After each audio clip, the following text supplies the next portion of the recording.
En ces temps troublés et incertains, où chacun s'interroge sur son avenir et celui de notre République, il nous faut un homme fort, intègre et charismatique. Un leader qui saura sortir notre nation de l'ornière dans laquelle la gauche a laissé s'enfoncer, comme la droite avant elle, et la gauche avant elle, et la droite avant elle, et la gauche avant elle. Cet homme, c'est Tywin Lannister. Tywin Lannister, un homme fiable et honnête, dont la dévotion à sa tâche ne peut être niée, qui aujourd'hui serait prêt à affronter la finance, quitte à devoir emprunter encore plus à la banque de fer de Bravos et sur des taux préférentiels afin d'obtenir ce qui manque le plus à notre nation, à savoir de l'argent. Beaucoup d'argent. Parce qu'un Lannister paye toujours la dette de l'État. Lui, président, il ne le dira pas 15 fois. Lui, président, il ne le dira pas « moi, président ». Lui, président, vous au boulot, et plus vite que ça. Chacun à sa place, et les Targaryennes seront bien gardées. Voter Tywin Lannister, c'est l'assurance d'un retour au plein emploi grâce à la réinstitution des travaux forcés, la réouverture des mines de sel, l'usage des galères à rames pour les transports maritimes éco-responsables, un chômage à taux zéro grâce à l'exécution des chômeurs en fin de droit, la conscription des jeunes dans l'armée à partir de l'âge de 10 ans s'ils ne sont pas apprentis dès l'âge de 9, et le départ à la retraite des usagers dès les premières heures suivant leur décès.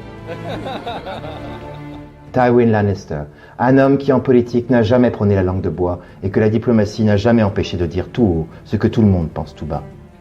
L'on se souviendra longtemps, parmi tant d'autres interventions médiatiques, de ses joutes verbales avec Nicolas Sarkozy. Moi, je vous dis simplement une chose. Je fais de la politique depuis 35 ans. Je n'ai jamais été une seule fois condamné. Vous n'êtes pas jugé parce que vous êtes un gnome. De son attitude face à notre défunt ex-premier ministre. Ce que je veux vous dire, c'est que pour moi, notamment depuis le 11 janvier, les choses n'ont jamais été aussi limpides.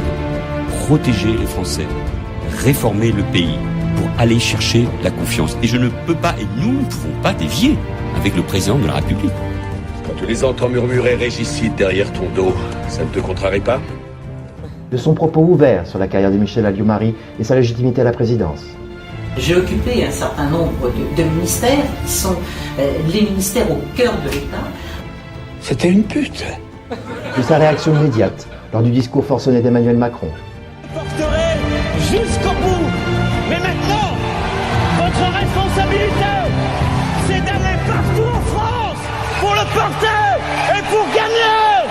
Ce que je veux, c'est que vous, partout, vous alliez le faire gagner.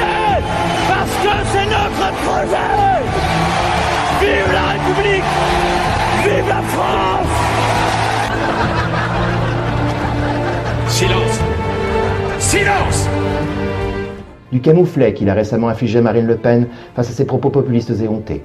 Moi, je suis extrêmement tolérante et hospitalière. Non, ça, c'est ce que tu veux que les gens pensent de toi.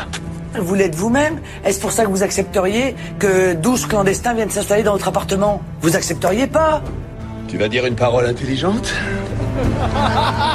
Vas-y, dis une parole intelligente. Bon, et que de surcroît, ils changent le papier peint. Et que même pour certains d'entre eux, ils volent votre portefeuille et qu'ils brutalisent votre femme. Vous accepteriez pas? Bon, ben voilà. Un lion ne se soucie nullement de ce que pensent les moutons. De son questionnement personnel sur François Fillon et son aura médiatique. Est-ce que vous connaissez cet homme? Ou bien encore de son interrogation sur la présence de Jacques Cheminade au sein d'une nouvelle élection présidentielle. Pourquoi est-il encore en vie? Votez Lannister pour une politique qui, elle au moins, ne finira pas aux chiottes.